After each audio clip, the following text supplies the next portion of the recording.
Hi, this is Mr. Beck Does Your Homework. This is AP Physics homework number 25 on rotational kinematics.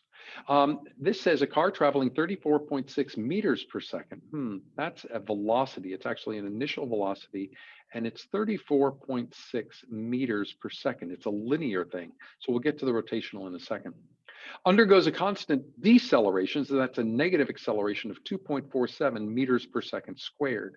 So that's going to be the A equals negative 2.47 meters per second squared when the brakes are applied.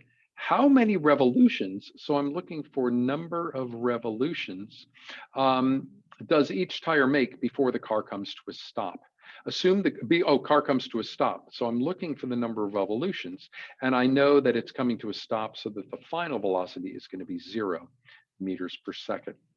And it says, assume the car does not skid and that each tire has a radius of 0.299 meters. So let me just write radius is, radius is 0.299 meters.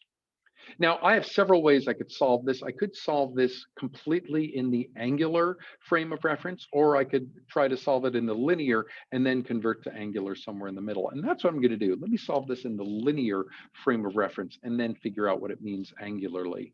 So the first thing I'm going to do is figure out if I have initial velocity, acceleration, final velocity, let me figure out the distance that the car travels. And so I have an equation that says v squared is v0 squared plus 2ax. And I'm going to be looking for that displacement. So the final velocity is 0 squared equals the initial velocity of 34.6 squared plus twice my acceleration of negative 2.47 2ax, and then my displacement. So if I do this math, you see that that 34.6 is positive, and that one squared will still be positive, and this 2 times negative 2.47 will still remain a negative, but if I move the 34.6 over to the left squared, it'll become a negative as well. So all of this will give me a positive displacement. That's going to be how far the car moves, and that's going to be a linear. But we know that each time the tire rolls once around, it's making one revolution, and one revolution is going to be the circumference of that tire. So I know that one revolution is going to be 2 pi times the radius. And so if I have one revolution is the same as 2 pi times the radius, then what I can do is set that up, and then this is going to be in meters.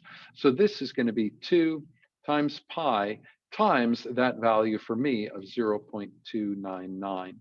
And that's going to give me so many meters. It's going to give me so many meters.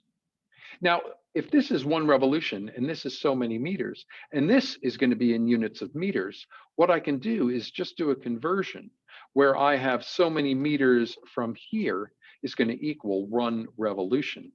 And then meters is going to cancel out. So I get this answer that I had before, and I divide it by this answer that I have from down here. And that will give me my number of revolutions that that tire goes through as the car is stopping.